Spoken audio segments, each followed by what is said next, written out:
The Real Housewives of Dubai are finally back, and I can't believe they're only on season two. It feels like forever since the last season. Anyways, guys, we are still experiencing a little bit of a Real Housewives drought, so I figure why not recap this show? It won't be as in depth as New Jersey, but you know what? Let's have a fun recap, a little bit shorter, and let's take a look at what the ladies of Dubai are up to. So, subscribe, turn on notifications, all that good stuff, and let's get into it. All right, so the Real Housewives of Dubai are back. And honestly, in terms of Housewives shows, I like the fact that they aren't so toxic. And I know a lot of people say, oh, it's boring, it's boring. Honestly, like you can never win. Why is it boring? Because they're not like, getting into altercations. They're not like getting lawyers involved. I like the fact that it is true luxury. It's kind of like the girls in Miami. It's just they're living their life and they just have a lot when it comes to the cars, the homes, the bling. But Dubai really, they're on a whole other level. And if you have been to that part of the world, obviously these are housewives, so they're putting on a show and they're decked out in designer and some crazy fashions just to go out to lunch. But if you have been to that part of the world, it is such a treat. The women really do get all dolled up and like super glam, and I personally enjoy it. And when I was in that part of the world, I was like, oh my god, no one looks like this in North America. I mean, people do get dolled up and go out and whatever, but not like the girls in the Middle East. They're on a whole other level. So, this is episode one of the new season. So, of course, what we can expect is seeing what the girls are up to, how things are, with their families right now, what's been going on with them. And we see Chanel Ayan and Lisa Milan playing paddle, but I'm pretty sure it's like pickleball they were playing. And guys, there is a worldwide pickleball pandemic going on. It just seems like it's like taking over courts everywhere. There might be a pickleball plague in a suburb near you, so watch out for that. So these two get together on the court. Chanel, she of course is decked out in the sun in the middle of the day to play pickleball. But anyways, they start off talking about this Beyonce concert, and I remember last year Beyonce was doing some major performance in Dubai, and it was like the hottest ticket in the world. Um, reality stars, celebs, just like I don't know, major folks were getting tickets to this thing, and it was like a really big deal because they were like opening a new hotel. Anyways, so Lisa and Chanel get into it. Lisa and her husband and Ayan were there, and they had the VIP seats, I guess. And Chanel kept going on about partying with Beyonce's mom. And then we see a clip of Caroline Stanbury and Caroline Brooks, how they were just like shading the other women, how they were at VIB and they were like right across from Beyonce, and they got a splash of Beyonce from the water from her performance. See, this is what I love. It's like silly dumb shade, you guys. This is what the girls of Dubai can give us. Anyways, we move on to Caroline Stanbury. We see what she's up to. Last season, her and Sergio, I think they were trying to buy a house or they were trying to get a mortgage. But basically, they were in the initial stages of even getting a house and getting a mortgage. And Caroline Stanbury has made it very clear it's very hard to get a mortgage in Dubai. I'm not going to get into all their laws of people being citizens and not. I just don't have the time to cover all of that. And I kind of want to, keep it cute and short with Dubai recaps. But her and Sergio, like I knew these two were joined at the hip, and Sergio and her are very into each other. And Sergio's a younger guy. He's what, like, I don't know, 15 years her junior or 20 years her junior, something like that. And if you guys have been seeing what Stanbury has been up to recently, she got a facelift. I think it was like earlier in the year or at the end of last year. And when I saw her face wrapped up like a mummy, I thought it was like a joke. Like I thought it was like a funny TikTok her and Sergio were making. But no, she got a facelift, and good for her for, being so open about it and taking everyone through the process. And Sergio was there by her side. So, women, if you are an older gal, don't worry about getting yourself a man who is age appropriate. Get yourself a Sergio who will take care of you when you get your facelift. They showcase the new house. It looks beautiful. They have some like appliances and materials in there. There's still some work to be done inside, but it seems like they are closing in on the date. And obviously, anytime you do a renovation or you're building from the ground up, it never goes according to plan. And then we see them go upstairs, and Sergio apparently wants a baby. Sergio has no kids, but he definitely wants to have a kid with Caroline Stanberry. And she apparently has some embryos, and one of them, I guess, is a male embryo. I don't know how all that stuff works, but it's very interesting. She doesn't have a baby in her headspace right now. She just wants to move in. She could not think of having a baby right now. Meanwhile, Sergio, his ovaries are about to burst. Our girl, Caroline Brooks. In last season, we saw her talking about opening a beautiful salon. And this season, we see that she finally opened it. So for her confession, oh my God, I can't say the word, confessional, the producer was like, "How did you make it happen so fast?" Because we've seen some housewives open up businesses, and even just getting permits for a building to do renos and whatnot, it can take forever.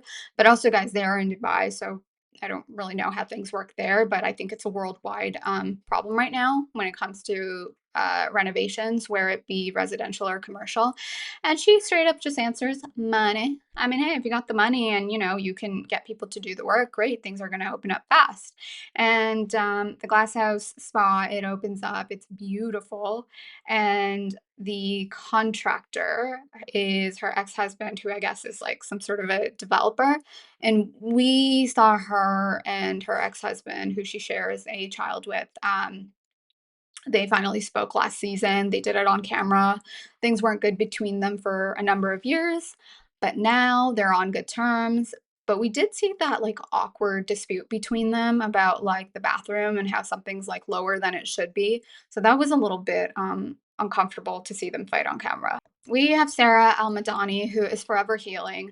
Much like Gwyneth Paltrow and all the toxins she's constantly trying to remove for like a decade now. How much healing is Sarah Al-Madani gonna do? She is one of those like very preachy people with one of those like podcasts where they put that like music in every podcast, and then they're talking over it, and it's like very like intense, like whatever healing journey her and her guests are on, and whatever like positive vibe they are trying to put forth. It's not really my cup of tea. Once in a while, it's great, it's good for your soul, but I don't need that level of preachiness, all the time, but good for her. In her case, though, while she's with the spiritual healer, she makes her intentions very clear after two bad marriages, two failed marriages that were extremely toxic. She finally wants to settle down. She feels like she's a little bit more ready now to settle down and find someone. However, she has some reservations. Like, what if she's the problem? What if, something bad happens again? And honestly, it's quite understandable. At this point, she really just wants to be in a place, I guess, where she is open and receptive to finding someone. And she wants to have a father figure for her one and only son. Now, a little bit of tea this season, and guys, keep in mind this was filmed like at least a year and a half ago at this point.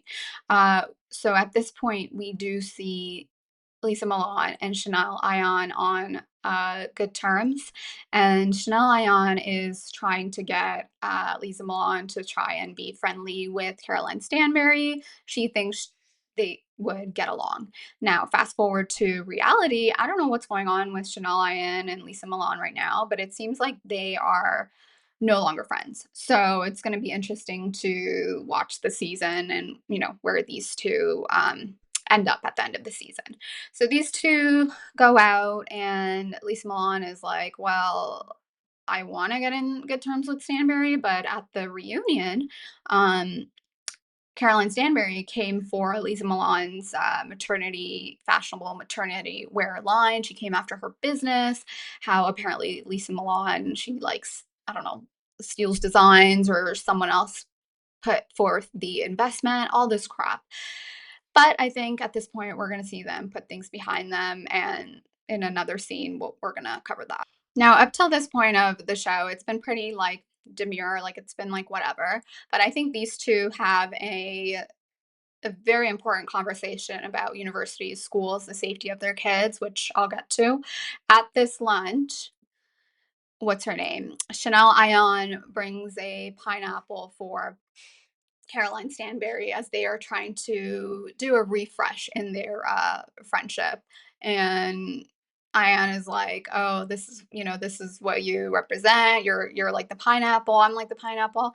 Chanel is always up to her antics. I sometimes like turn off my brain and stop listening to her. Sometimes when she says stuff, I'm just like, "Oh my god, Ion, what are you going on about?" But anyways, back to like the actual important talk. So Chanel Ayan, her kid, she only has one kid, and he is of age to attend university. And Caroline Stanberry, her daughter, they're both their kids. Caroline's oldest and Chanel's only kid, they're the same age. And both of their kids are going to go off to university in the state. They both talk about how in Dubai your kids could just, run around, take an Uber or whatever. Like they feel very safe living in Dubai and, raising their kids there, and that's all their kids pretty much know. But in the States, things are not as safe. And also Chanel Ayan, her kid, her son, he's mixed, he's half black, he's half white, and there's other precautions I'm sure she feels for him given the temperature in the states. So they have a discussion about that, and I'm glad they covered it. It is an important discussion to have. And then of course Chanel's like, "Oh yeah, we're gonna check out all the universities like Yale, Columbia, Harvard, all that." And then Carolyn Stanbury discusses like the universities her kid is into. So that's all good. All right, so we are introduced to the new housewife, Talene. They walk into, I guess, some sort of a cafe. Caroline, Brooks, and Talene. Brooks is like, she wants something healthy. Talene's like, I want to take the caffeine route. Talene comes in like some sort of a workout attire. So we get to meet Talene, and right off the bat, she has like that housewives look. I don't know how to explain it. She just has the look, the vibe, the feel. And anytime we have a new housewife, I've said it in my OC video that's been put up recently. Anytime there's a new housewife, I'm excited to get to know them. Let's give them a chance. Let's see what they're about. If they're open, then I think they're gonna have a good season. And later on, she seems quite outspoken, which we will get to. But yeah, Talene is Armenian. I guess she used to, I don't know, be part of the music industry. So that's great. She seems quite, I don't know, she seems like open. She's ready to share. She grew up in the States, specifically in Cali. She then met her husband, who is he some sort of a restaurateur or some sort of a chef? And I guess for her, that was a good decision to leave behind California, move to Dubai with him. And about 9, 10 years ago, when she did move to Dubai, there weren't as many Americans. And Caroline Brooks was her first friend in Dubai. And apparently, Caroline Brooks just had United States written all over her face. So that's good, cute story. I'm excited to see what Talene is about. Guys, I already said to you, this like Beyonce concert, it's like the biggest thing that was happening in the world at that time. And it happened to be in Dubai. And the Beyonce concert will come up time and time again on this episode. And Talene brings up how to Caroline Brooks, how at the Beyonce concert, Caroline Stanbury apparently was watching her because I guess they were all seated in a similar area. And Caroline Stanbury was watching Talene like a hawk. And it was just like, it's kind of weird, but Talene was just like having fun. Apparently, Talene fell at some point, and I guess Stanbury is like not having it. She's like, she has some thoughts about Talene before even getting to know her because she saw her across at the Beyonce concert, seeing her having a little too much fun and fall. So now Stanbury thinks a certain way about Talene without even meeting her.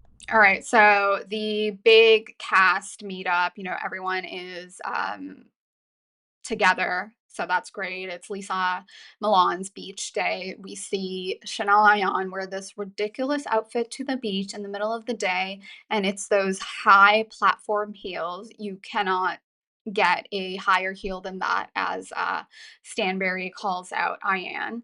And who is it? Ayan and Lisa Milan walk in together, and then Stanbury walks in. So it's like the three of them. And, like I said, Chanel Ayan is now trying to get Lisa and, what's her name? Stanbury friends, or to be friendly at the very least. Now, later on, we see Talene, the new housewife. She comes in with Brooks, and then we also see Sarah joining. And, she just talks about like how she's Armenian, she grew up in the States, and like all that good stuff. And then yet again, we have to hear about the Beyonce performance.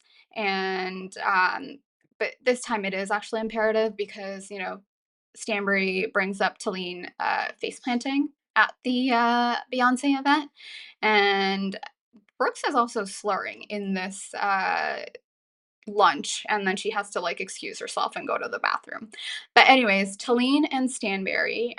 Stanbury is like running her mouth about Talene to Brooks. Apparently, Stanbury and Brooks have like these 7 a.m. calls, which I think is so funny. Like, who's even awake properly at that time? And maybe Brooks did crack a little when Stanbury made fun of Talene falling at the Beyonce concert, but Stanbury clarified she meant it in a joking way. And Talene, I like that she took a very like straight up, matter of fact approach, because pretty much right when Caroline Stanbury sat down, Talene was like, "Are we good?"